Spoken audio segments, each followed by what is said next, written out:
Il y eut que Kant, puis il y eut Gwenved.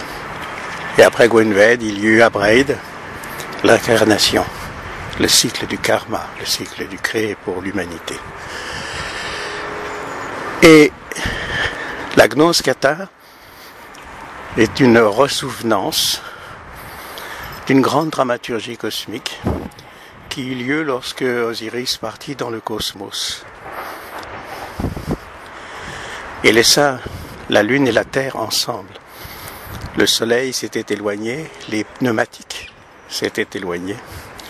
Il restait les psychiques et les illiques. Or, la dramaturgie kata était de revivre le monde des illiques. Et l'histoire du grand maître du Watar, fondateur du Watar, fondateur des rituels du Watar, était Jacques Lapersonne. Il était, à l'origine, quelqu'un qui travaillait pour les communistes, très jeune. Et le jour de son initiation à la Loge Les Hommes, il reçut comme un grand coup de maillet, le maillet du Logos, en plein plexus solaire. Et on peut dire qu'il a réveillé en lui la révélation. Quelque chose s'est passé qui a transmuté son âme. Épris de justice sociale, c'était précisément le rêve de la maçonnerie, mais aussi celui qu'il ne connaissait pas complètement, celui de la fraternité et de l'initiation. C'est ainsi qu'il fut adombré par des forces de plus en plus précises. Et lorsque je l'ai connu, il me raconta son périple cathare. Ayant moi-même été très longtemps en rapport avec ce monde, déjà d'une part par des karmas antérieurs, mais surtout dans cette vie, je compris par la suite que l'épisode qu'il avait revécu du drame de Marty avec Cathare et du camp des Crémas, où il avait situé précisément l'endroit où les buissons avaient brûlé, quand les Cathares furent brûlés, sont revécus avec la loge les hommes et plusieurs frères qui avaient rencontré la libraire de l'Osiride. C'était une librairie située à Montségur. Et moi-même, j'avais entrevu à l'époque les rapports qui s'étaient institués entre ces francs-maçons et la personne qui dirigeait l'Osiride. Ce qu'on doit comprendre, c'est que lorsque de tels liens s'établissent entre une personne qui était extrêmement rayonnante, on sentait que la foi cathare l'habitait entièrement, que elle avait une forme de rayonnement extraordinaire. Et cette personne, on peut dire que elle était comme la Sophia pour eux. Et c'est là précisément où on doit s'interroger sur karma. Quand on fait de telles rencontres, ce n'est pas par hasard. Et ces rencontres disposent d'une rare perception spirituelle qui serait celle du réveil d'un égrégore ancien. Il est probable que Jacques et d'autres, dans le cycle cathare qu'ils avaient vécu, avaient revécu des événements comme en Palestine. Jean le Baptiste lui-même avait constitué des groupes de 28 disciples, et on peut dire que la 28e personne était une femme qui jouait le rôle de la Sophia, c'est-à-dire de la sagesse et des 32 niveaux de la Sophia. Tout cela n'est pas visible au départ. Karma ferme le robinet du souvenir et fait que Jacques avait en quelque sorte 3 personnalités en lui. Mais ça, les gens ne pouvaient pas le comprendre dans la loge parce que d'abord, ils ne s'intéressaient pas à karma. Et ce qui est le cas de beaucoup de frères en franc-maçonnerie où tout cela leur échappe profondément. Et bien que la franc-maçonnerie soit une grande révélation universelle et qu'elle apporte à beaucoup d'hommes l'antique initiation qui a des millénaires et des millénaires, l'une des plus anciennes du monde, eh bien, malgré tout, toutes ces âmes qui sont là dans la franc-maçonnerie sont très inégales en révélation et en connaissance. Et rarement,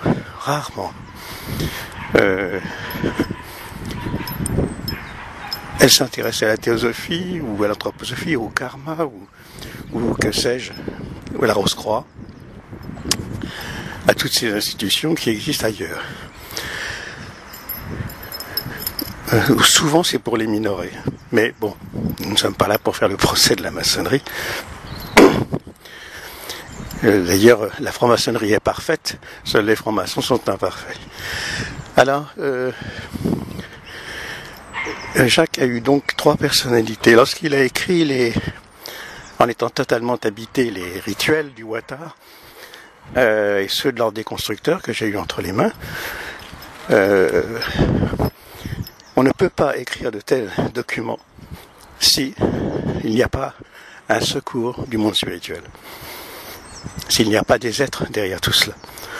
Or, Jacques écrivait notamment les cours d'instruction du compagnonnage étaient parfaits.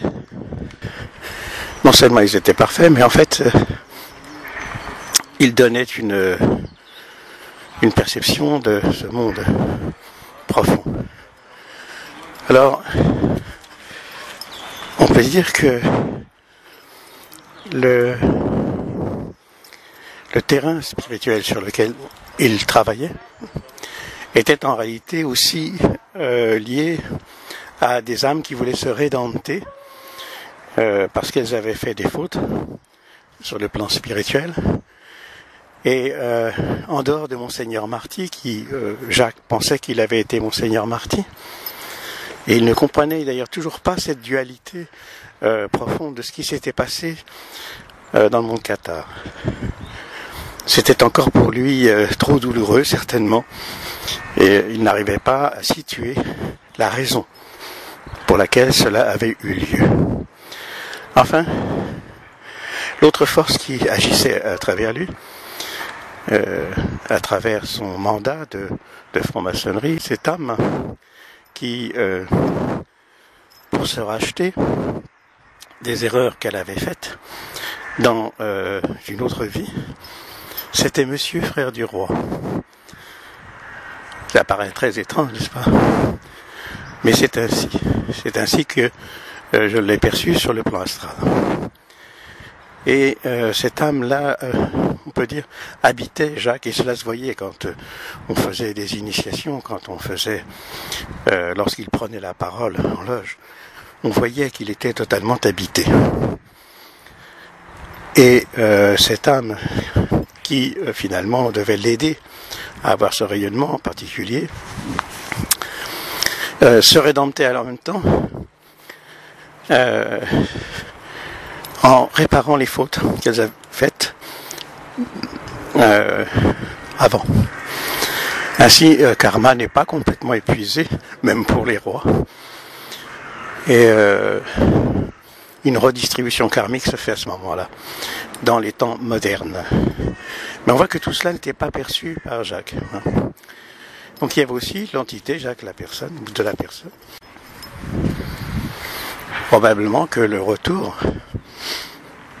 de Jacques dans cette incarnation avait pour but de rénover la franc-maçonnerie.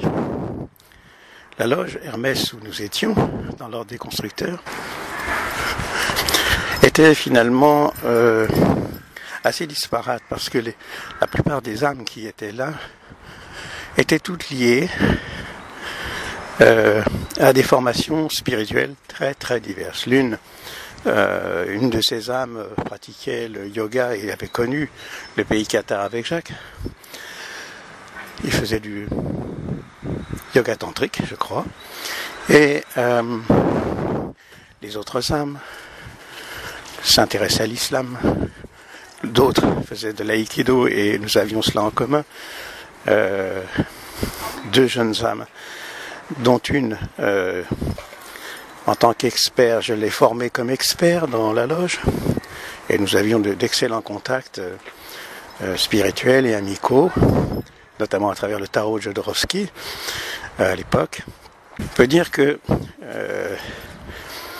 les âmes qui étaient à l'intérieur, le grand maître lui-même, Gillot, était un Africain blanc, initié à l'alchimie, un grand connaissant et quelqu'un qui avait intégré véritablement le processus d'initiation, qui faisait confiance à Jacques, mais de façon un peu politique, lui-même étant très politique.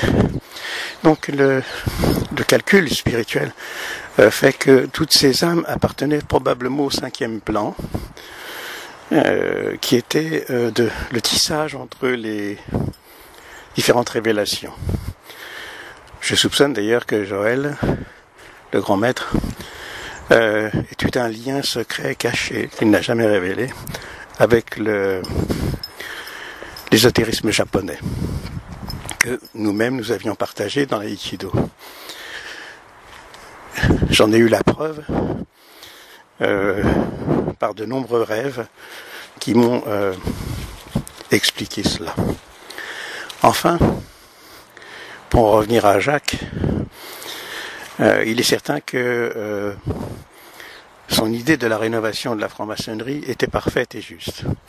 C'était un homme qui, sur le plan de la pédagogie, était vraiment excellent, qui avait un sens extraordinaire de l'humanité, qui savait modérer les âmes et qui savait en même temps, avec le sens de la formule qui lui était chère, donner confiance aux individus. Il ne les brisait pas, il les révélait. Alors, c'est très rare. Dans le processus initiatique, surtout en franc-maçonnerie, où on passe son temps à casser les autres, ou à briser les destins, ou à jalouser les forces de chacun. Tout cela, bon, que je ne puis partager personnellement, mais Jacques avait ce sens extraordinaire de la politique morale et intellectuelle, en même temps que de la politique initiatique. Il savait gouverner les hommes. Probablement qu'il était inspiré par le premier rayon. Il avait cette capacité extraordinaire d'être un grand conquérant. On m'a dit que il avait été ensuite jalousé, vilipendé par d'autres. C'est tout à fait possible. L'incongruité humaine est vaste et ne s'arrête pas au pied de votre porte. Je ne puis l'accepter d'ailleurs, je ne puis la tolérer. J'ai toujours cherché l'initiation et non pas le reflet du rayon, à savoir les intrigues, le pouvoir, ou être rattrapé par le monde du dessous, comme le sont la plupart des politiques lorsqu'ils se désincarnent. Et là, les intrigues, le pouvoir, tout cela fait que ça se passe au purgatoire, quoi. Et ça ne va pas plus loin. Les clipotes du monde sont lâchés. Il faut savoir que les clipotes du monde, le monde infernal, qui le mène vers son désordre ou son chaos, voilà tout ça, eh bien c'est ce que doit faire l'initié. Il doit faire un pare-feu, quoi, et trouver l'axe spirituel qui mène à la montagne du temple. Alors tout cela, bon, personnellement, je l'ai trouvé après avoir été congédié de la maçonnerie. Je suis donc venu orphelin puisque Joël Gillot m'a demandé de partir, le grand maître, et m'a fait déposer mon maillet et m'a fait juger par tous les frères de la loge, ce qui a été un moment très difficile, mais bon, tout cela est fait et a passé. Je suis allé à la théosophie, où j'ai appris beaucoup plus de choses en théosophie qu'en franc-maçonnerie. la franc-maçonnerie étant incomplète dans sa formation, elle le sera toujours et elle sera bancale à cause de cela. Et elle sera toujours le sujet des intrigues et des pouvoirs du fait que, précisément, elle y fut mêlée dans ses karmas antérieurs, à la fois par l'héritage de l'Antiquité, n'est-ce pas? Mais enfin, il vaut mieux lire Bédaride pour un bon franc-maçon, et enfin un des trois frères Bédaride, notamment sur les ouvrages sur les Kadosh ou sur les 18e, et on en saura beaucoup plus sur le sens véritable de la maçonnerie profonde. Voilà, on peut dire cela comme ça. En ce qui concerne Jacques, donc, on peut dire que c'était une grande dame, qu'il a fait son travail d'initiation, que personnellement je lui dois énormément, parce que il m'a formé comme expert et avec un sens de la pédagogie vraiment très beau. Donc, bien entendu, il avait des travers comme tous les hommes, hein. Il était un peu vaniteux, bon, mais ça, qui ne l'est pas, et qui lui jetterait la pierre, n'est-ce pas? Et avec ses défauts, on en fait des qualités par la suite. Donc, ça a été son cas. Je ne peux pas tellement dire plus, si ce n'est que, comme je l'ai dit, il y avait trois personnalité en Jacques de la Personne. Il y avait à la fois Monseigneur Marty qui avait vécu une dramaturgie cosmique à travers le catharisme, qu'il avait revécu dans cette vie. Et il y avait Monsieur Frère du Roi qui, lui, l'avait adombré pour former la franc-maçonnerie, et Monsieur Frère du Roi rachetait en même temps son karma qu'il rendait service à Jacques. Il est probable que c'est de là que Jacques a pu peut-être ressentir ou pressentir que la noblesse avait quelque chose, et qu'ayant trouvé dans sa famille un lien de parenté avec la noblesse, eh bien cela a refleuri en lui et est revenu comme un moyen merveilleux de retrouver quelque chose qui était dans le soufre génétique, n'est-ce pas? Son Mercure étant habité par deux personnes, Marty et le Monsieur Frère du Roi, il y avait donc là une dualité très étonnante, n'est-ce pas? En deux extrêmes. Hein. D'un côté, le catharisme avec sa pureté, avec son côté tellement exsangue et son côté tellement absorbé par la soif de divinité ou de simplicité, de pureté, du Gradal, que l'éloignement avec Monsieur Frère du Roi, qui était l'inverse, n'est-ce pas? Le faste, le luxe, la grandeur, la représentation. Alors tout cela, bien entendu, il l'incarnait parfaitement, surtout en loge. Je suis allé avec lui en Belgique, avec les CVCS, pour inaugurer des maîtrises. C'était à Bruxelles. Bruxelles, c'est la roue du sel. C'est donc un élément alchimique. Et là, Bruxelles me fut une révélation, parce que je l'ai vu à l'œuvre à ce moment-là. Et j'ai vu avec quelle prestance, quel rayonnement, quelle facilité déconcertante il imposait son charisme et non pas son pouvoir. Et la plupart du temps, ce qui se passait qu'en maçonnerie, les frères incarnent un pouvoir. Mais lui, il incarnait quelque chose qui était à la fois le rayonnement de Monsieur Frère du Roi, un rayonnement naturel, qui était dû justement à cette vision de... on imagine à Versailles tous ces gens qui étaient autour du roi et de Monsieur Frère du Roi. Donc on peut imaginer cette noblesse qui rayonnait, cette force solaire.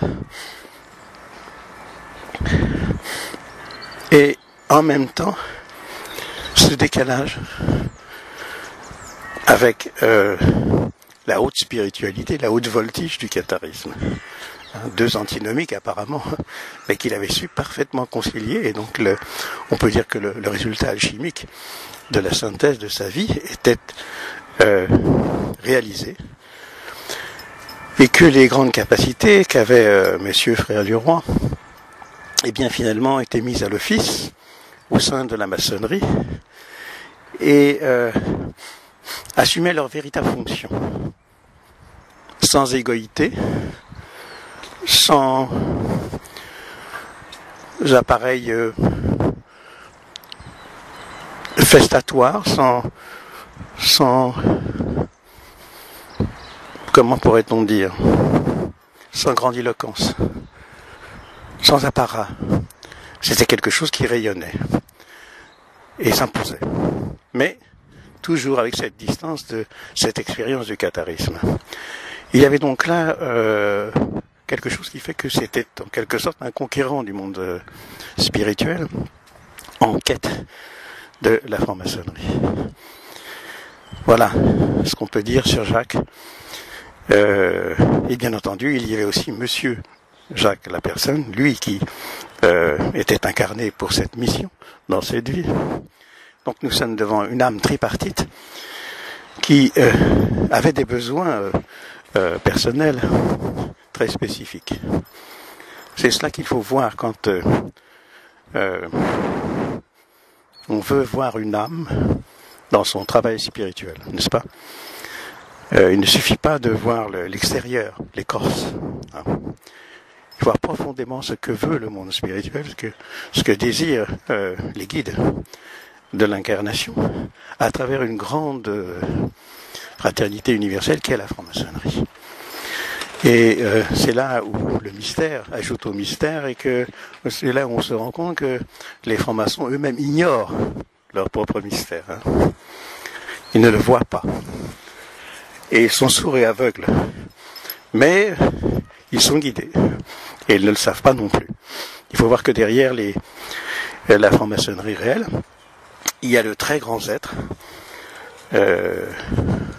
d'une grande initiation spirituelle.